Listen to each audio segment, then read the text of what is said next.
I want to share a great resource with you, especially for those of you who are interested in ancestral lineage healing, but you're really not sure where to start.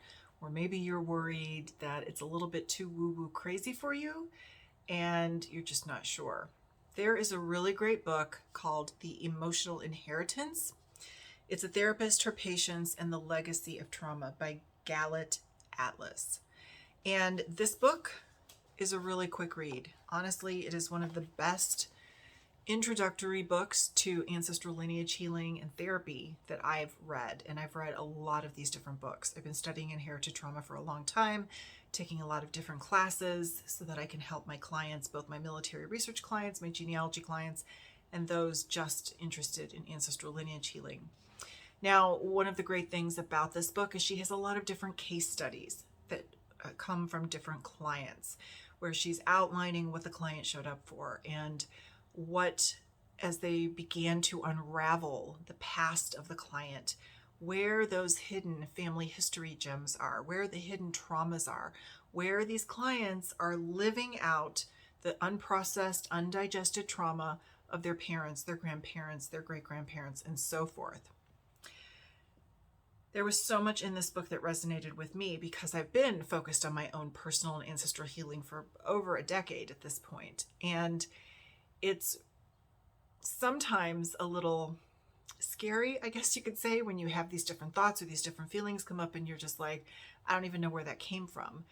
And then you start to dig and you start to learn more about your family and the secrets that were kept, or the whispers, or the things that only so many people know, but not everybody knows.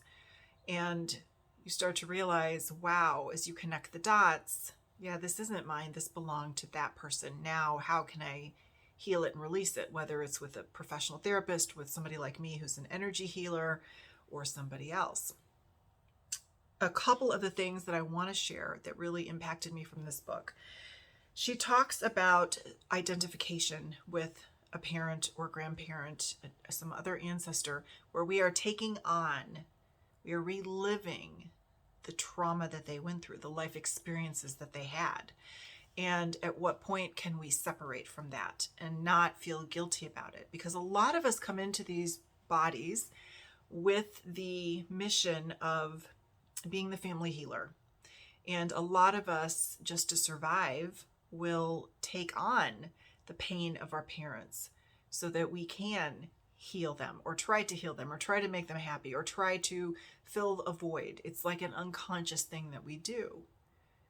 And that's really not ours to carry. So sometimes we really do have to step back and say, you know what, this is not mine. And I do not want to feel all these things that I'm feeling because I took this on for you. And so we have to separate. Another thing that she talks about, which has really made me think about genealogy, is where you name a child after another child that's died, and the trauma that can come with that. And especially if the child that's been renamed, the second child, or sometimes I've seen in Italian families, the third child, because the former two died. If you never acknowledge those other children who died, there's still a sense in the family. There's still a sense in that person who carries that name that they're not alone. Maybe they intuitively know that they're the second or the third, or maybe they think there were twins or triplets and they're the only one remaining. That can really put a lot of pressure on a soul. And so these are other things to think about. And that might be something to sit with in your family, especially if you are of an ethnicity that does the naming pattern, where if a child dies and it's got to be the grandfather, paternal grandfather, paternal or maternal grandfather, you have to carry those names through. How many of those kids have duplicate names because somebody died? What was the impact on them? What was the impact through the generations of this unprocessed secret, or this unacknowledged child, this forgotten child? So that is something to sit with. Another thing that was very interesting to me is the author starts to talk about the Holocaust and building the state of Israel. And how they invited the Jews to come there. And after a 6-day war, the Jews now had this different personality. They were rough and tough and they could handle anything. And it became a society of war. War because they didn't want the Holocaust repeated, and war because they felt they had to prove themselves continuously. At least that's what I took away from her explanation. And I've seen a similar explanation in some other ancestral healing books, but I don't think it's something that we talk about that much, probably because we're not allowed to. Probably because we're not allowed to call out any group of people for the continuous trauma that they keep inflicting generation after generation. But if you read what she's written about Israel and how every child, by the time they hit 18, has to go into military service, they lose their childhood and they go into this space where they're expecting to go into, and then they have to do all of these things that maybe they really don't want to do, but they're forced to do it. And then when they're done, they have to live with the consequences of that.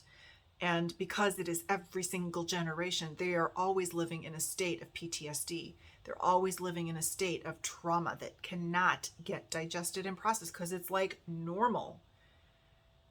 There's no space to breathe, process, and heal unless they emigrate. Where do we see that in other cultures, other societies around the world? And how many generations do we see that in? And how is it impacting? Now, one of the questions that she asks in relation to all of this is it better for the next generation of trauma survivors, the inheritors, to know or not to know? Does it even matter, assuming our ancestors' trauma finds its way into our minds anyway? I think for a lot of us who are doing the family healing, I think it's important to know. Because so many of us are walking around with these triggers, these anxieties, these depressions, these health issues, these diseases, these limitations, these thoughts in our head that we know are not ours, but we don't know where they come from. Yes, I think we have a right to know. And I think we need to start bringing this stuff out of the darkness and into the light and start to heal it. A lot of parents, myself included, want to protect our children from some of these traumas, but there comes a time when we need to bring it out. We need to talk about it in a way that they can understand it, so that they know, so that maybe they won't repeat the same things or have the same things come up for them because it's out in the open. One of the other things that I'll talk about, at least for this video, is remembering and reenacting suffering as part of the Jewish tradition, she writes, and it is threaded through many rituals such as the Passover Seder, where the memory of slavery and liberation is relived through our senses and our actions. She says the reenactment of trauma links the past and the future, our history and our destiny. It turns passive victims into active agents, victims into victors. The dilemma of memorializing trauma on one hand holds the need to honor the victims, to cherish the identity and a legacy, and to try to prevent crimes from happening again. On the other hand, it binds together past, present, and future as one. The next generation is called to identify with the previous one, and it will be entangled with the trauma and losses of those who came before. And that is one thing that I have questioned, because I was living in Europe since 2016, in the Netherlands, and attending a lot of different commemoration events for World War II, because the Dutch commemorate everything. And there's a lot of reenactors over in Europe, and I have wondered, and I've gone back and forth on this, every time they do a reenactment, every time there's a commemoration of the war, are we actually doing any healing? Or is it just a way for that society to say, well, we were good in the war, or we remember, or we still honor, even though we were really bad in the war? There were no good people. I mean, everybody had a bad role to play. Whether you were civilian or a soldier, resistance, there's good and bad. But everybody contributed to what happened. But does that really mean that we need to keep commemorating it every year, that we need to keep reenacting the battles, that we need to keep doing that all the time? Does it heal, or does it perpetuate the trauma that never gets really discussed and healed? That is the question I'm going to leave you with.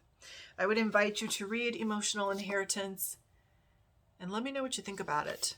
And if you are ready to dive into your ancestral healing, I do offer genogram services, and I do take military research clients and genealogy clients, and I can help you not only identify the patterns, the different traumas, but I can also help you heal them.